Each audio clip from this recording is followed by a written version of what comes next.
Movie के starting में हमें एक लड़की को दिखाया जाता है जो कि कॉटन यानी कपास तोड़ रही थी। यहाँ पर हमें पता चलता है कि ये कनाडा की मशहूर कंपनी कैनेडियन कॉन्टर क्लॉथर्स के लिए काम कर रही है। फिर हमें अगले दिन का सीन दिखाया जाता है जहाँ पर हम एक बड़े से मॉल को देखते हैं जहाँ पर एक वर्कर इस कॉटन से बने जींस को एक डोर में रख रहा होता है और यहाँ पर सभी वर्कर बहुत तेजी से काम करते हैं और साथ ही सभी खुश भी होते हैं। तभी वहाँ पर हमारी मेन कैरेक्टर लिवी आती है। वह उस मॉल में अपनी जॉब की तलाश में आई थी और उसका सपना होता है कि वह एक दिन इसी मॉल में जॉब करेगी और वह यहाँ पर श्रुति से मिलती है जो कि पहले से ही इस मॉल में जॉब करती है। फिर श्रुति उसे मैनेजर क्रेग के पास ले जाती है जहाँ पर मैनेजर उसे देखकर काफी खुश होता है और उसे एक फॉर्म देता है और कहता है कि इसे भरकर तुम आज से ही काम पर लग सकती हो और उसे एक लड़की हंटर से मिलने को कहता है जो कि उसका काम समझा देगी। यहाँ पर लिवी काफी ज्यादा खुश होती है और वह हंटर को ढूंढने लगती है। इधर एक वर्कर सभी जींस को डोर में रख कर चल जाता है। तभी हम यहाँ पर देखते हैं कि यहाँ पर रखे जींस अपने आप ही मूवमेंट कर रही है।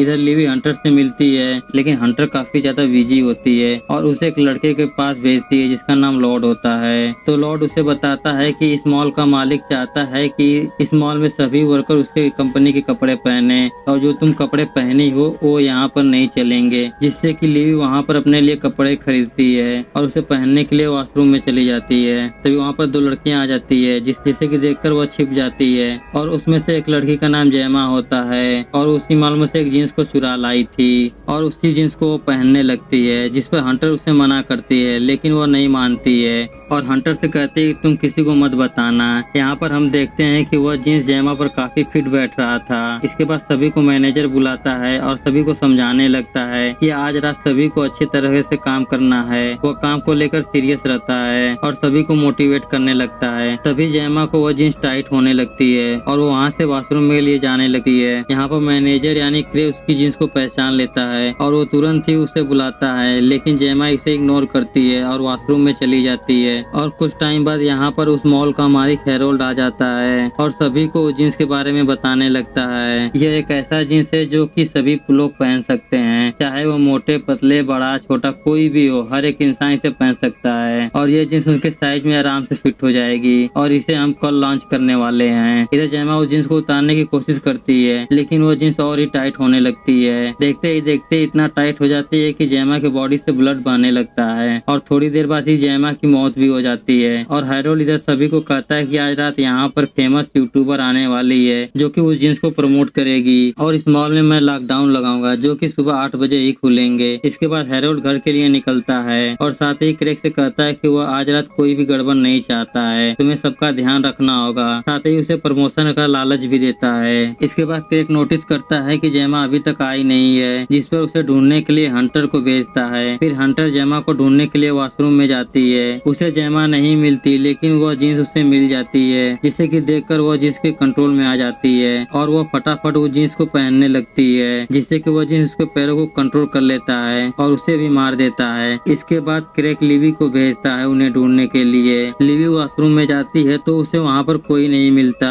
और लिवी वहाँ पर बने हुए डोर को खोलती है तो उसे जयमा की बॉडी मिलती है जो कि कटी हुई थी। फिर वो वहाँ के मैनेजर क्रेग को बुलाकर दिखाती है जिससे कि क्रेग उसे देखकर बिल्कुल भी हैरान नहीं होता। लिवी उसे इस बारे में सभी को बताने को कहती है और साथ ही पुलिस को बुलाने को भी कहती है लेकिन क्रेग ऐसा कुछ भी नहीं चाहता था क्योंकि अगर यहाँ पर पुलिस आएगी तो उसकी मॉल की बदनामी होगी और साथ ही उनका जींस भी सेल नहीं होगा जिससे कि उसका प्रमोशन भी रुक जाएगा। वह लिवी को कहता है कि इस बारे में हम सुबह पुलिस को बताएंगे और वह लिवी को मना करता है कि वह भी किसी को इस बारे में न बताए। इसके बाद दोनों मिलकर उसकी बॉडी को कहीं छिपा देते हैं। इधर हम देखते हैं कि वह जींस खुद पे ही खुद चलकर एक बॉक्स में चली जाती है। फिर लॉर्ड उस बॉक्स को खोलता है और वो उसी जींस को देखता है जिससे कि वो अभी जींस के कंट्रोल में आ जाता है और उसे वो पहनने के लिए वहाँ से चला जाता है और उसे जाते हुए लिवी देख लेती है और वो तुरंत ही क्रेग को बताती है जिससे कि क्रेग उसे फोन करता है लेकिन लॉर्ड फोन का जवाब नहीं देता है। फिर वो उस जींस की जिप को खोलता है और वह जींस उसके अंगूठे को काट देती है जिससे कि उसके अंगूठे से काफी ज्यादा खून बहने लगता है और वह जींस उसे भी मार देती है। फिर हम देखते हैं कि वह जींस रोड पर पड़े हुए ब्लड को पीने लगती है। फिर क्रेग उसे ढूंढता हुआ एक बॉक्स के पास पहुंचता है। फिर वो उस बॉक्स को खोलता है तो उसे उस बॉक्स में लॉर्ड की कटी हुई बॉडी मिलती है। तभी यहाँ पर लिवी भी आ जाती है और वह यह सब देखकर काफी ज्यादा डर जाती है। फिर वह क्रेग को पुलिस को बुलाने के लिए कहती है जिससे कि क्रेग उसे किसी तरह मना लेता है और उसे मारकर बेहोश कर के उसे कहीं पर छिपा देता है। इधर रात के 12 बज गए थे और यहाँ पर वो फेमस यूट्यूबर जूल्स आ जाती है और उसे वह जींस इतनी पसंद आती है कि वह उसका एक सेट मांगती है, जिससे कि क्रैक लेने के लिए जाता है। फिर जूल्स उस जींस का प्रमोशन करने के लिए वीडियो बनाने लगती है। देखते ही देखते वहाँ पर एक टंगी हुई जींस उसका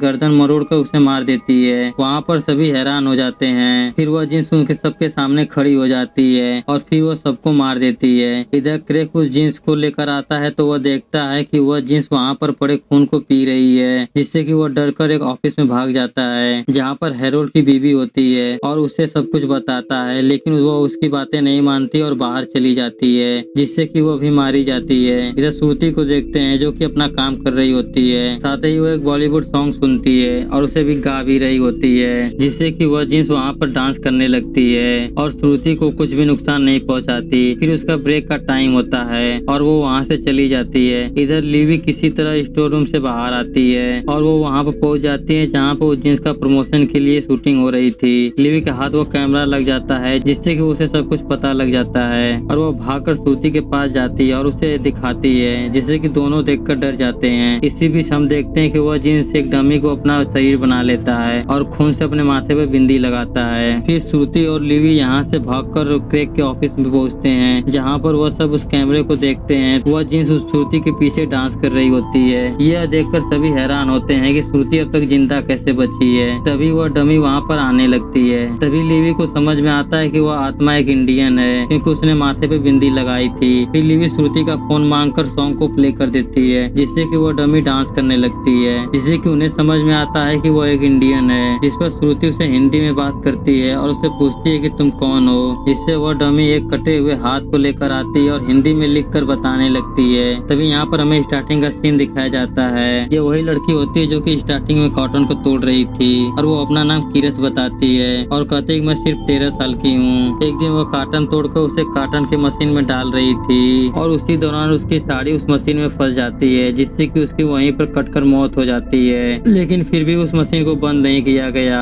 और उसके मालिक ने इसके बारे में किसी को नहीं बताया। इस पर श्रुति पूछती है कि तुम्हें क्या चाहिए, जिस पर कीरत कहती है कि मुझे इंसाफ चाहिए। फिर लिवी और श्रुति कैमरा लेकर बाहर जाते हैं और उससे कहते हैं कि हम तुम्हें जरूर इंसाफ दिलाएंगे। तभी वहाँ पर क्रैक स्प्रे करके उसे मारने की कोशिश करता है, जिससे कि वह जींस वहाँ से भाग जाती है और लिवी उस पर काफी ज्यादा गुस्सा होती है। तभी वहाँ पर लाइट चली जाती है और क्रैक डर कर वहाँ से भाग जाता है। इसके बाद श्रुति और लिवी उस जींस के निशान का पीछा करते करते एक स्टोर में पहुँचते हैं, जहाँ पर वह सब देखते हैं कि वहाँ पर पड़ी हुई जींस सभी बॉडी का खून पी रही है, जिससे कि वह डर कर वहाँ से बाहर आने की कोशिश करती है। लेकिन क्रैक उन्हें बंद कर देता है और उनसे कैमरा मांगता है, जिस पर वह दोनों कैमरा देने से मना कर देते हैं और अंदर जाके अलग अलग छिप जाते हैं। फिर उसके अंदर क्रैक भी जाता है और वह कैमरा मांगने लगता है, जिस पर श्रुति की तरह से उसके सामने आती है, जिससे कि क्रैक उसे बड़े ही आसानी से मार देता है। फिर वह कैमरा को देखता है जिसमें कि SD कार्ड नहीं होता है। यह देखकर वह काफी ज्यादा गुस्सा होता है और लिवी को ढूंढने लगता है। थोड़ी देर बाद वह लिवी को भी ढूंढ लेता है और उससे SD कार्ड मांगता है और साथ ही उसे मारने की भी कोशिश करने लगता है, जिस पर लिवी बेहोश हो जाती है। फिर क्रैक वहाँ से भागने की कोशिश करने लगता है, लेकिन उसे चारों तरफ से जींस घेर लेती है। फिर वह सभी जींस मिलकर उसे मारने लगती है और उसका सारा मांस खा जाती है। वहाँ पर उसका बस कंकाल ही बचता है। फिर सभी जींस वहाँ से चली जाती है। इधर लिवी को होश आता है तो वह कीरत से बात करने की कोशिश करती है, लेकिन वह उससे बात नहीं करती है। फिर सुबह के 8 बजते हैं और वह माल खुलता है तो बाहर काफी ज्यादा कस्टमर होते हैं जो कि उस जींस को खरीदना चाहते थे और वह सभी अंदर आने की कोशिश करते हैं, लेकिन लिवी उन्हें अंदर आने से मना करती है और वह दरवाजा बंद करने की कोशिश करती है। लेकिन सभी कस्टमर उसे धक्का देते हैं, जिसकी वजह से उसके सर में काफी ज्यादा चोट लग जाती है और वो वहीं पे मर जाती है। इधर कीरत और सभी जींस मिलकर सभी कस्टमर को मार देते हैं। फिर हम देखते हैं कि लिवी के हाथ में वो SD कार्ड होता है और इस मूवी की यहीं पर सैड एंडिंग हो जाती है।